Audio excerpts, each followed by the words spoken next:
In the cotton-rich heart of central Alabama, buried deep within courthouse ledgers from 1848, lies an entry so unsettling that clerks reportedly tried to burn it 3 separate times.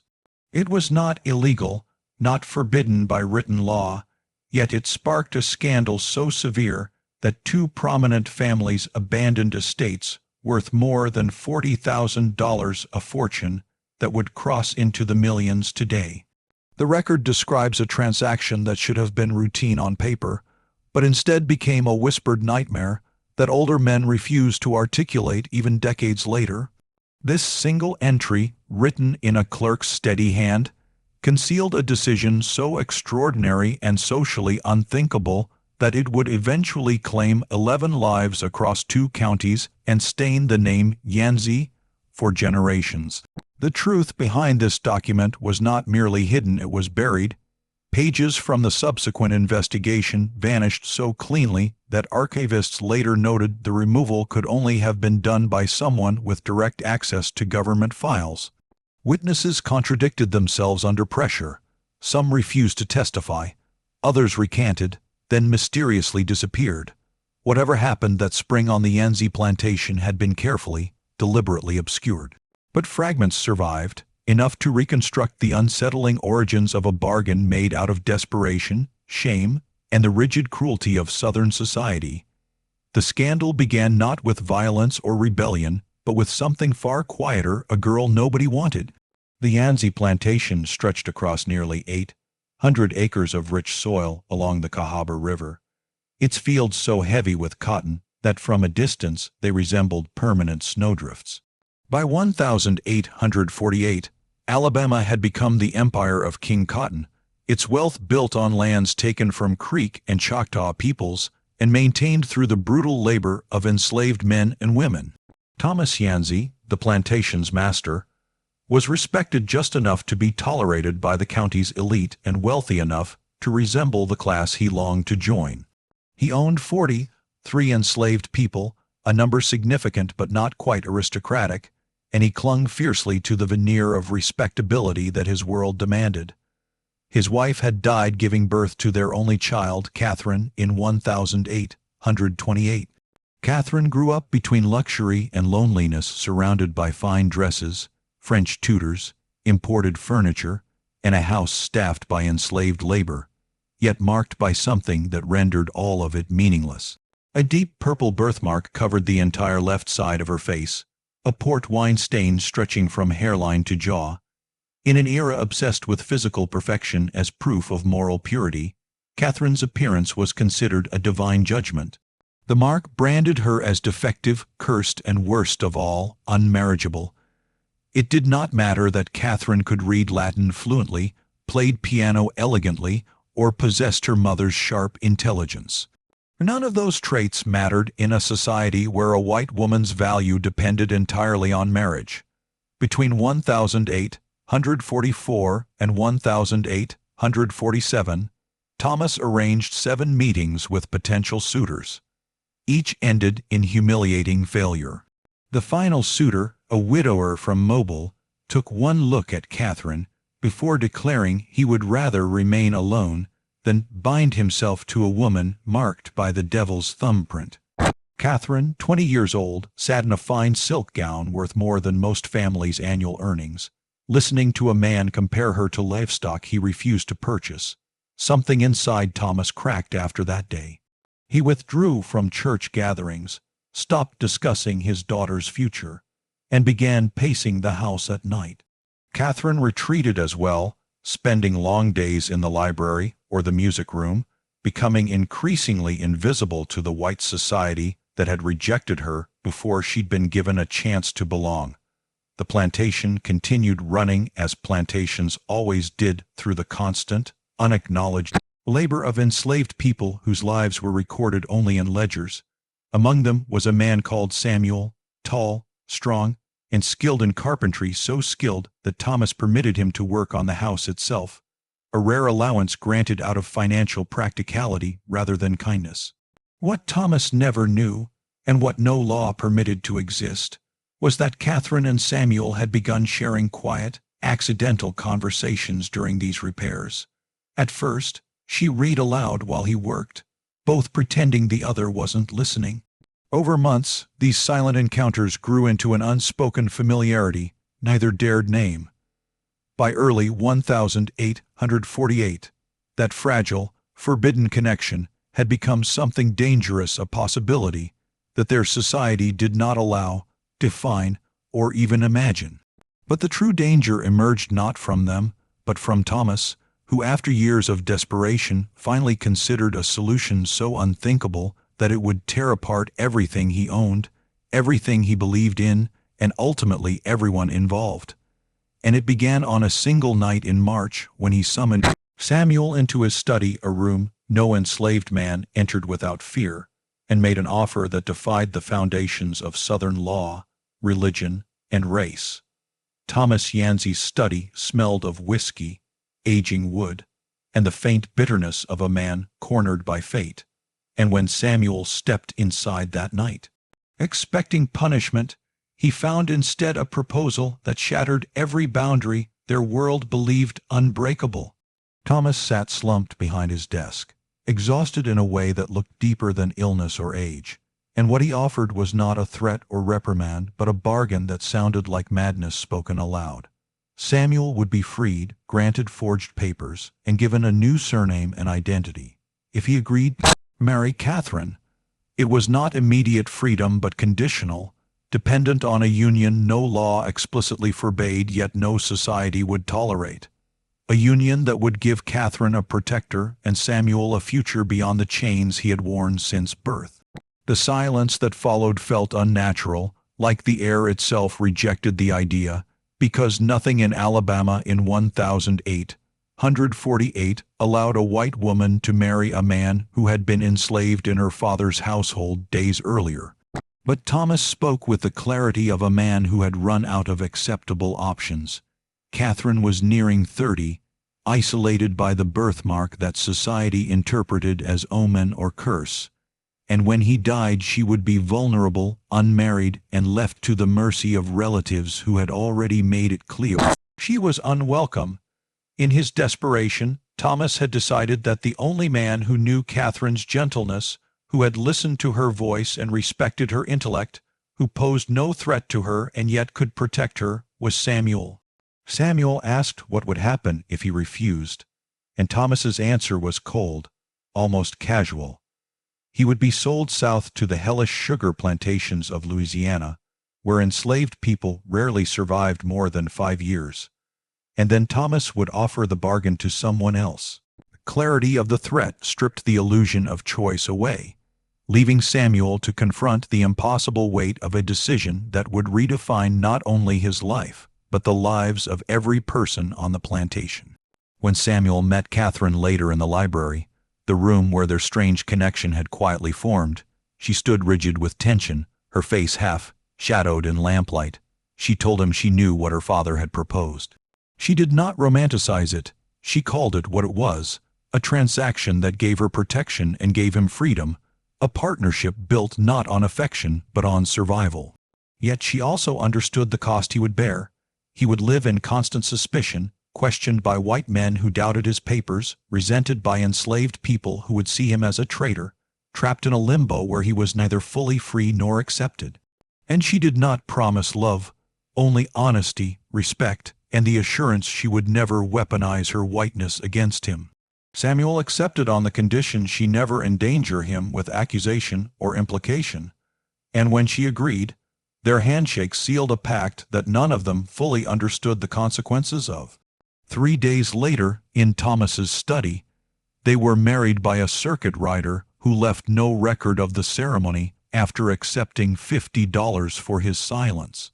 Samuel became Samuel Cunningham, his freedom papers forged to describe him as a free, born man from Georgia, and Catherine became his wife in a marriage that dared not exist publicly. Thomas crafted elaborate lies to explain Samuel's arrival as an overseer and fabricated a story that Samuel had been sold south to deceive the enslaved community. The transition was tense and unnatural. Samuel moved into the main house, at first sleeping in a separate room, and began giving orders to people who had worked beside him days earlier. Catherine withdrew deeper into the home, appearing only for formal dinners where they discussed crops and repairs instead of the boundary they had crossed. The enslaved people sensed something was wrong, but could not identify it, whispering about the odd familiarity Samuel displayed, the strange vacancy where his presence had once been among them. White neighbors noticed, too, questioning Samuel's origins, his papers, his accent, the speed with which Catherine had supposedly married a stranger. But for a brief period, held together by caution and necessity, the arrangement functioned. Samuel implemented improvements in plantation management, reduced arbitrary cruelty, and worked to maintain authority without brutality, while Catherine found herself unexpectedly comforted by his steadiness. Yet beneath the fragile routine, pressure grew. Unspoken histories, suppressed truths, and the weight of a marriage built on lies began to strain the fragile world Thomas had constructed. And then the first crack appeared, not from a white neighbor or suspicious official, but from within the enslaved quarters, when a woman named Dinah approached Samuel quietly and told him she knew exactly who he really was.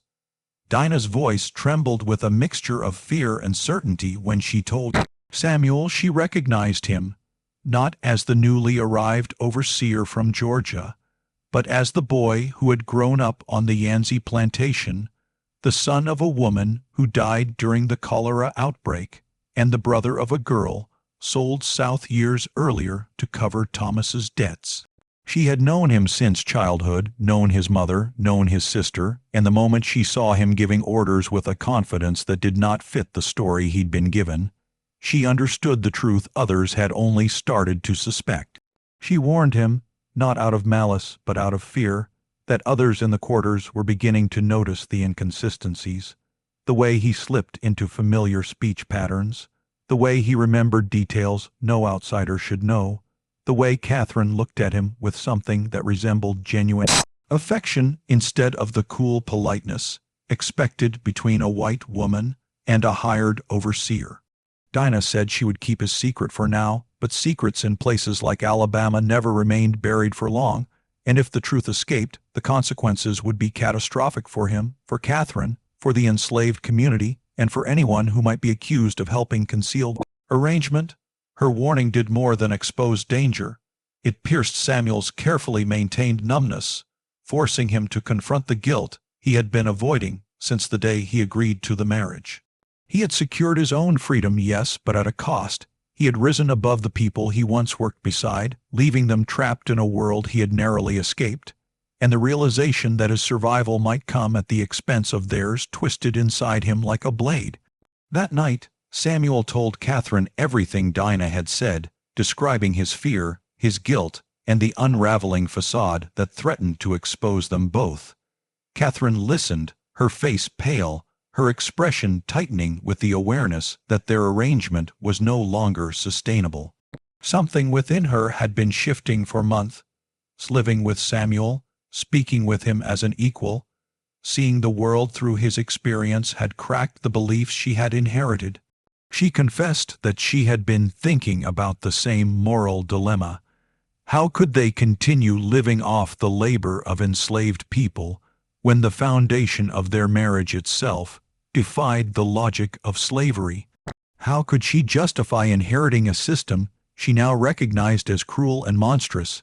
And so she proposed something that stunned Samuel, not because it was immoral, but because it was so dangerous it bordered on suicidal. She wanted to free the enslaved people on the plantation, not in one sweeping act that would surely bring immediate retaliation, but gradually and quietly, using northern buyers who would free people upon arrival, falsifying records, fabricating service manumissions, and working with underground networks that helped fugitives reach safety. Samuel saw the danger clearly. It would destroy them, ruin the estate, attract scrutiny, and potentially lead to their execution. But Catherine's argument was simple and devastating. They had already crossed so many forbidden boundaries that choosing the moral path, even if dangerous, was the only path left that resembled freedom. She admitted that her father's desperation had unwittingly awakened something in her, a sense of responsibility she had never been taught to cultivate. If society refused to give her value, she would create her own by freeing people who had been denied humanity their entire lives. Samuel hesitated, torn by conflicting loyalties, but in Catherine's voice he heard not reckless naivety but clarity, an understanding he himself had been too afraid to reach. They began planning in whispers, never writing anything down, never involving anyone until they had a structure careful enough to survive scrutiny. They studied records, surveyed plantation routines, and weighed risks, all while pretending externally that life continued as usual. But before they could act, fate intervened. Thomas collapsed during supper one evening, clutching his chest, and the local physician announced he had only months to live. His decline shifted the power dynamics abruptly, giving Samuel and Catherine direct control far sooner than expected. The enslaved community sensed this shift immediately, and their suspicions deepened as Samuel stepped fully into the role of master, a role he neither wanted nor morally accepted.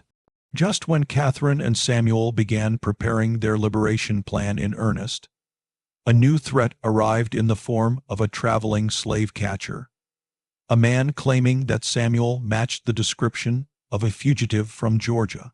The encounter was tense, dangerous, and ended only when Catherine paid the man to leave, but the damage was done. Word spread through white society, whispers sharpened into suspicion, and what had been an uneasy peace now wavered on the edge of collapse, signaling that the walls closing around them were far stronger and far closer than either had dared to admit. The slave catcher's visit spread like smoke through the county, feeding the suspicions that had been simmering among neighboring planters, who already found it strange that Catherine had married an unknown overseer so abruptly. Stranger still that this man carried papers no one had seen authenticated by any reputable official, and strangest of all that he moved through the Yanzi property with a familiarity inconsistent with a recent arrival. Catherine tried to manage the growing scrutiny through small social gatherings, polite explanations, and carefully crafted lies, but nothing could fully disguise the cracks forming around the false narrative Thomas had constructed. By November of that year, as Thomas's health failed entirely and he passed quietly in his sleep, the burden of secrecy shifted entirely to Catherine and Samuel. With Thomas gone, Catherine inherited the entire estate, and by Alabama law, Samuel, now legally her husband, gained control of her property. This sudden shift placed a black man, one who had been enslaved less than a year earlier, in the position of legal authority over land and enslaved laborers. White society might have tolerated a strange marriage, but it would never accept a black master, not even one with forged papers claiming he was born free. The enslaved community, too, understood the impossibility of the situation. They watched Samuel's transformation with a mixture of resentment, sorrow, and bewilderment, unsure whether he was a traitor, a victim of circumstance, or a man caught in a role he never sought. Under this growing tension, Catherine made a decision without consulting Samuel, driven by urgency and the moral weight that had been forming inside her for months. She contacted a Quaker merchant from Pennsylvania, a man named Josiah Fletcher, who had quietly freed dozens of enslaved people by purchasing them legally in the South and liberating them upon arrival in free states. Fletcher traveled under the guise of a cotton factor searching for skilled labor, but beneath that disguise lay an organized network of abolitionists capable of smuggling people north with extraordinary precision. Catherine arranged their first meeting in Montgomery under the pretense of visiting a sick relative, and Fletcher laid out a plan that was both dangerous and delicate.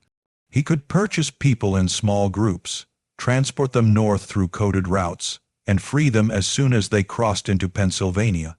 But the slightest suspicion, one wrong name or one careless document, could lead to their arrest and execution.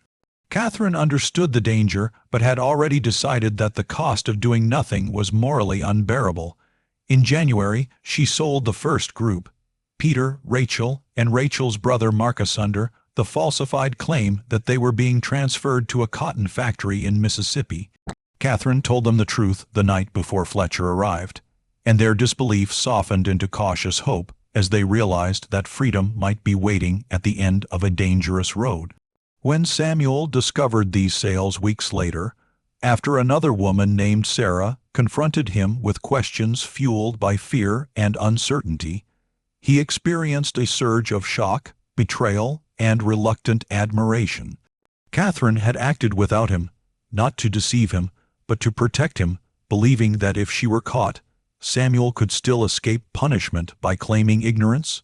This attempt at protection ignited their first true argument, a painful eruption of suppressed emotion where Samuel accused her of exercising the same kind of unilateral power white people had always held over black lives, while Catherine insisted she was only trying to shield him from risks she was more willing to bear herself.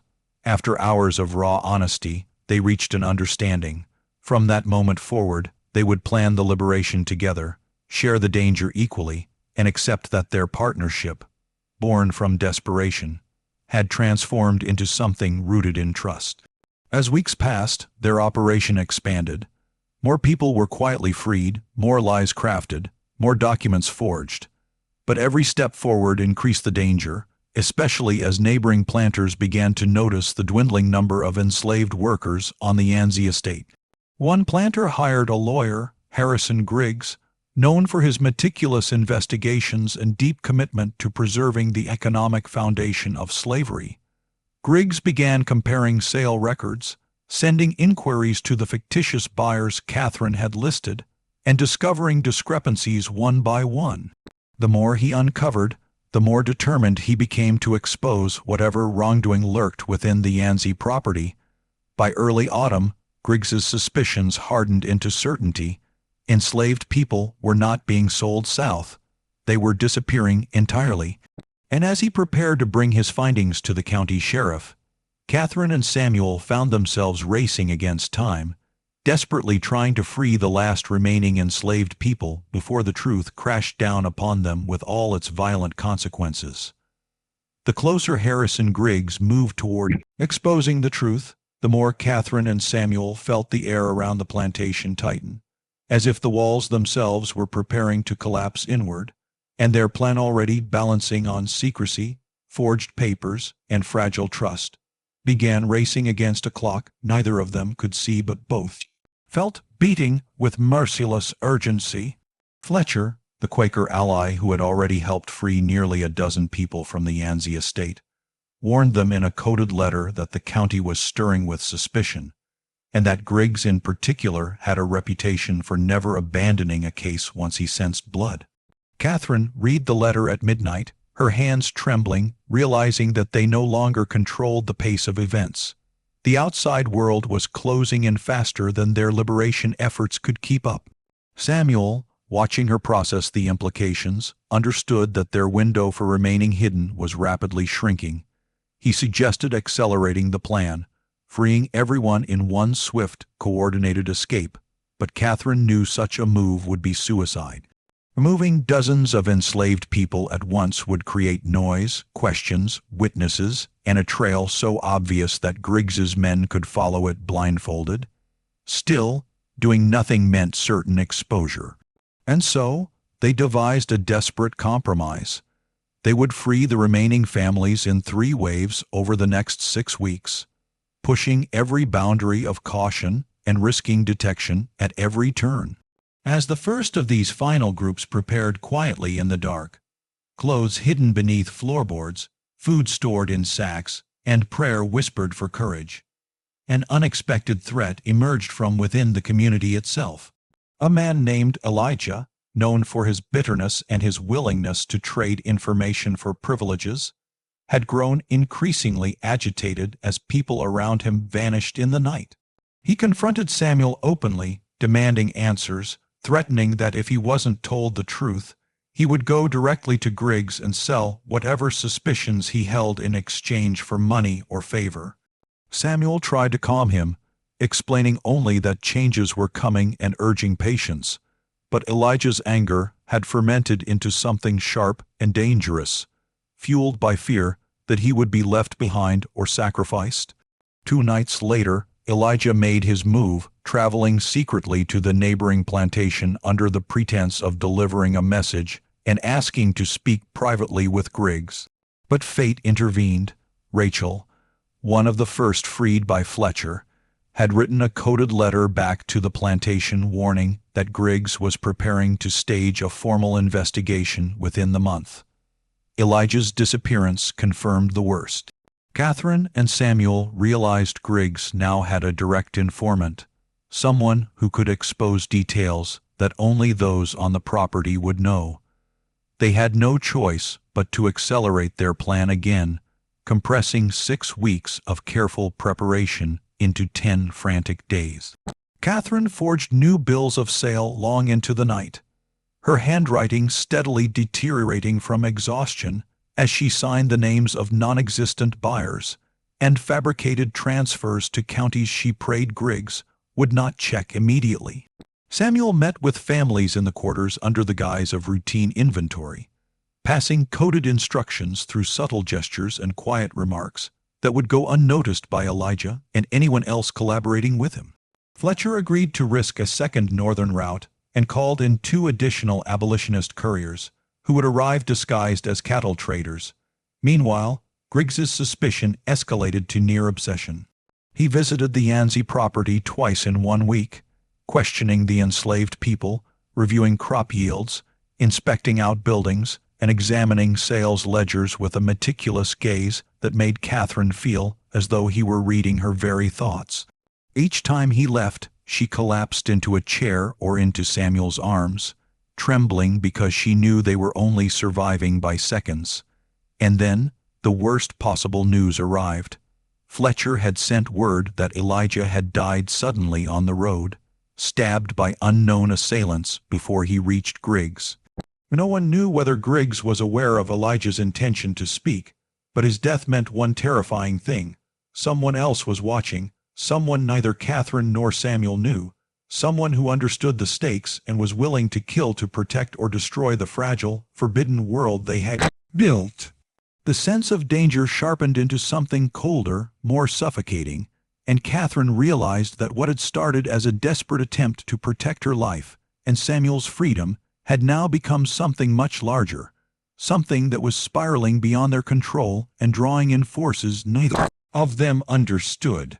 The final phase of their plan would begin in 3 days, whether they were ready or not, and the only certainty remaining was that before it ended, someone else, maybe several people, would not survive what was coming.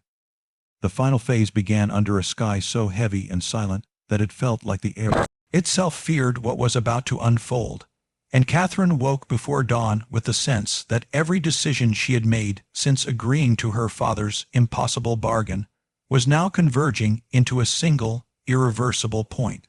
The couriers, sent by Fletcher, arrived precisely at sunrise, disguised as traveling livestock traders with wagons that concealed hidden compartments beneath bales of hay. Their presence on the property would normally have drawn curious eyes, but Catherine had deliberately invited 2 other buyers that week to create the illusion of routine commerce. Meanwhile, Samuel moved through the plantation with calm precision, quietly signaling families to prepare for departure that night. The tension was palpable.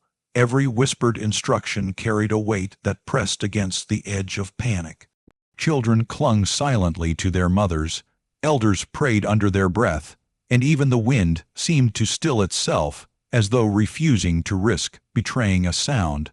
But beneath the fragile coordination, an undercurrent of dread pulsed steadily. For days now, Catherine had sensed another presence lingering on the property. Footsteps on the veranda at odd hours, the faint impression of movement in the tree line, shadows that dissolved when she turned toward them.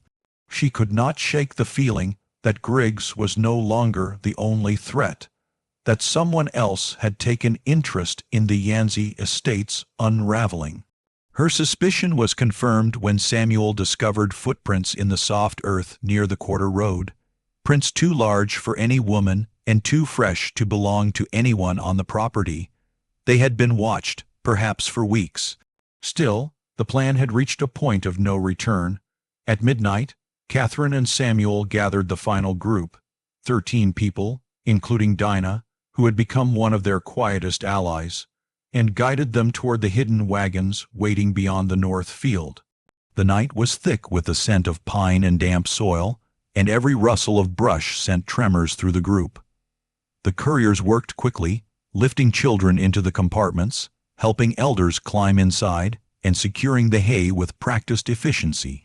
Just as Samuel was loading the last 2 passengers, a gunshot tore through the darkness, followed by another, then shouting men calling out from the tree line, boots pounding through the brush. Someone had betrayed them. Panic erupted. The couriers shouted for everyone to stay down. Catherine screamed for the group to hide, and Samuel grabbed her arm, dragging her toward the wagons as bullets splintered the fence posts beside them. Through the chaos, Catherine caught a glimpse of a figure emerging from the shadows, all wearing a long coat, holding a rifle with unnerving steadiness. It wasn't Griggs. This man moved with military precision, his steps deliberate, his aim controlled, and when he fired again, the shot struck one of the couriers in the chest, dropping him instantly. Samuel recognized the figure even before Catherine understood. It was Silas, Thomas Yancey's estranged cousin, a man with a violent reputation, known for selling enslaved people to the deepest parts of Louisiana, and for destroying anyone who threatened the Southern order he believed sacred. Silas had returned to Alabama after hearing of Thomas's death, likely expecting a share of the estate, only to discover that Catherine had inherited everything and married a man he considered nothing more than property. The sight of Samuel standing beside Catherine confirmed every suspicion Silas needed. He didn't want law or explanation or evidence. He wanted blood. As Silas advanced, firing again and yelling that the devil-born woman and her slave husband had desecrated the Yancey name, Samuel pushed Catherine behind the wagon and shouted for the remaining courier to flee north with the hidden passengers. The wagon lurched forward, wheels cutting deep into the soil, and several shots chased it into the darkness. But it continued moving, vanishing toward the river road. Silas turned his attention fully toward Catherine and Samuel. Dinah, trying to protect Catherine, threw herself in front of them just as Silas pulled the trigger again, and the bullet struck her instead, dropping her into Samuel's arms as Catherine screamed her name.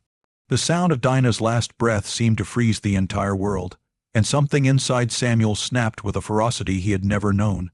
He lunged at Silas, tackling him into the dirt as the rifle discharged wildly. The 2 men fought brutally, the struggle illuminated only by moonlight and the flash of gunfire as other men, Silas's hired trackers, closed in from the trees.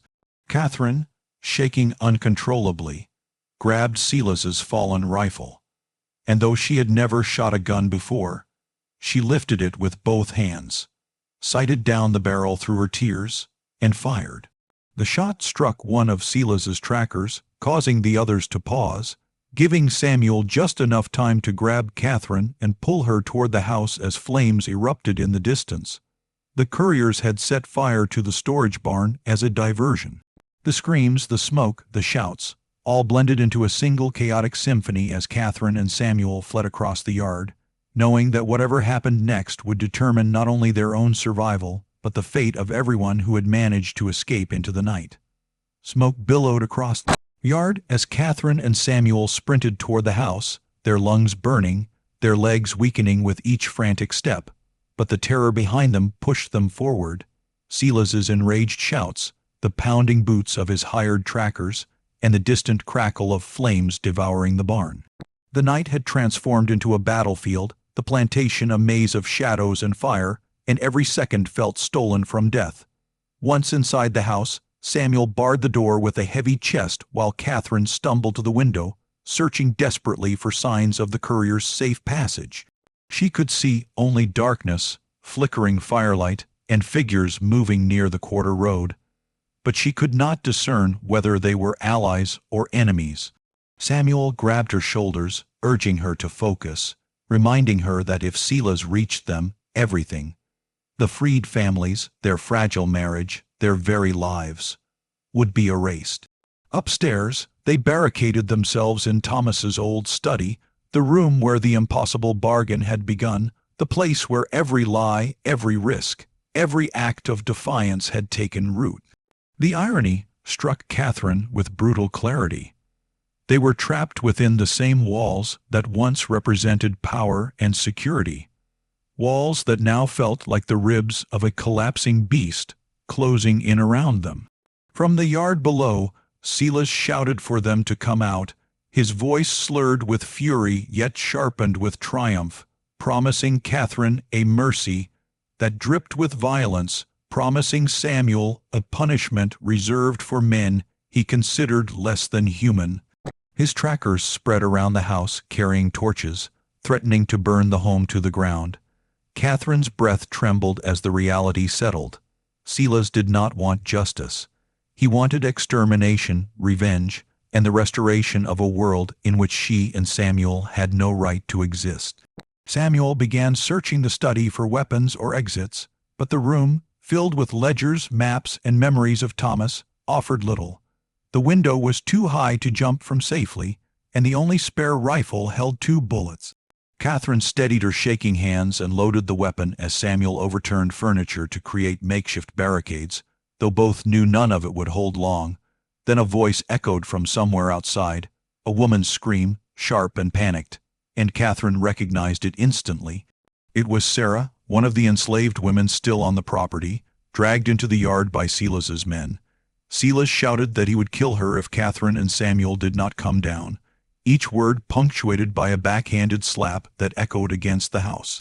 Catherine's eyes filled with tears as she realized Silas would use every remaining person as bait, tearing down their humanity piece by piece to force them out. Samuel grabbed the rifle, prepared to confront Silas despite the odds, but Catherine stopped him with a trembling hand, whispering that if they rushed out, Sarah would die anyway, and everyone who escaped earlier would lose their chance at freedom. They needed time, just minutes more, for Fletcher's network to scatter the families into the woods and get them safely past the river. Catherine's mind raced, searching for any solution, any delay, any fracture in the chaos they could exploit. It was then she remembered the hidden cellar door beneath the floorboards of the study, a place Thomas once used to store ledgers during tax inspections. She knelt quickly, pulled aside the rug and lifted the panel, revealing a narrow, earth-walled passage that led beneath the house toward the back garden. They could escape unseen, circle around the yard, and draw Silas away, giving Sarah and anyone else held captive a chance to flee. Samuel hesitated, torn between staying to fight and trusting a path built on secrecy and desperation. But Catherine's determined expression anchored him. They descended into the dark, sealing the panel behind them, crawling through the tight corridor with only the faint glow of moonlight filtering from the far end. Above them, footsteps thundered through the house as Silas and his men stormed room after room, cursing as they found nothing but overturned furniture and barricaded doors. When Catherine and Samuel emerged behind the house, hidden by the smoke and shadows, they could see Silas dragging Sarah toward the porch steps, shouting threats into the night. Samuel gripped the rifle tightly, not to kill but to create a diversion, something loud enough to pull Silas away from his hostage. Catherine picked up a stone and struck a metal trough, the sharp clang slicing through the chaos, and Silas's head snapped toward the noise. Samuel fired into the air. Silas roared, releasing Sarah as he ordered his men to fan out behind the house. Catherine and Samuel fled into the woods, their figures swallowed by darkness as Silas pursued with murderous determination, unaware that his rage was pulling him farther and farther from the very people he intended to kill. The woods swallowed Catherine and Samuel as they ran, their breath ragged, their bodies exhausted, but the terror of Silas behind them fueled their every step through branches that whipped their skin and roots that threatened to drag them down. The night was so dark it seemed alive, the trees bending like silent witnesses to the chaos tearing across the land. Silas's shouts echoed from somewhere behind them, each one louder, more unhinged, fueled by rage that had festered for decades inside a man who believed violence was his birthright. At one point, Samuel stumbled, nearly falling, but Catherine grabbed his arm, pulling him forward with strength born not from her body, but from something deeper, something shaped by every life they had tried to save. Their escape path curved toward the river, a place where the water ran fast and the thick reeds offered shelter.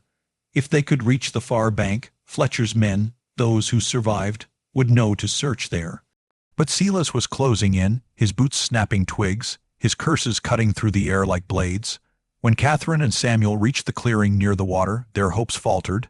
There was no boat waiting, no lantern signal, only the rushing river illuminated faintly by moonlight. They turned back, realizing Silas was only seconds away, and Samuel raised the rifle, prepared to protect Catherine with the last bullet he had. But Catherine placed her hand on his, whispering no, her voice trembling yet steady, insisting that killing Silas would not free them, only doom them.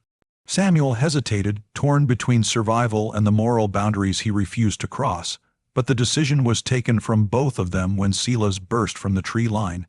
His face twisted with fury, he aimed his pistol at Samuel, shouting that he would erase the abomination and restore the Yanzi name.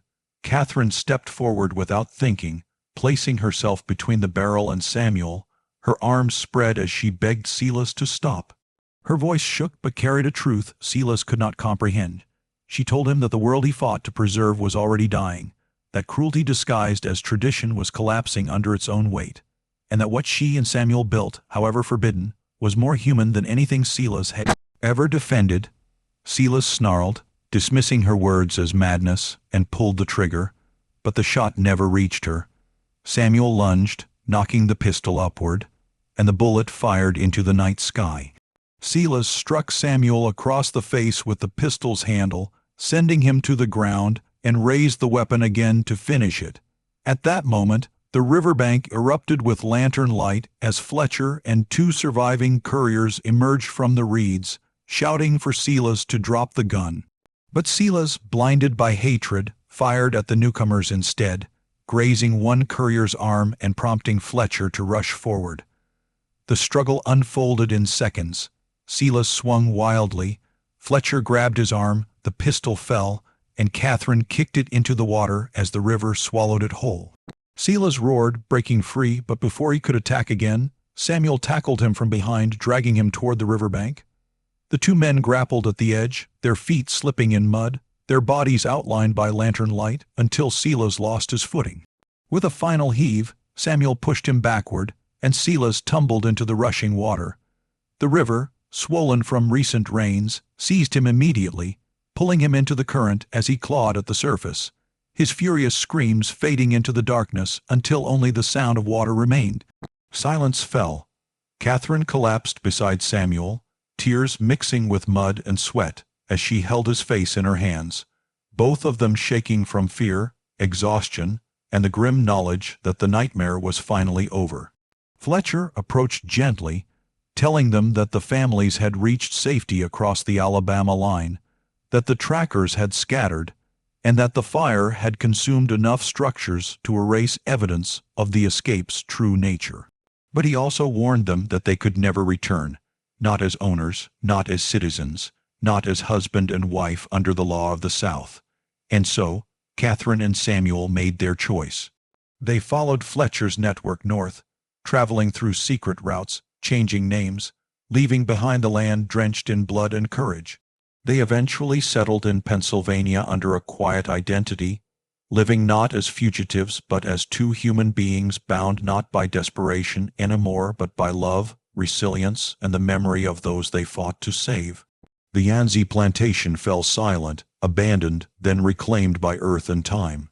But the people who escaped carried their story onward, a story whispered in safe houses, passed between freed children and grieving mothers, a story of a woman marked by society and a man marked by chains who defied an empire to break others free.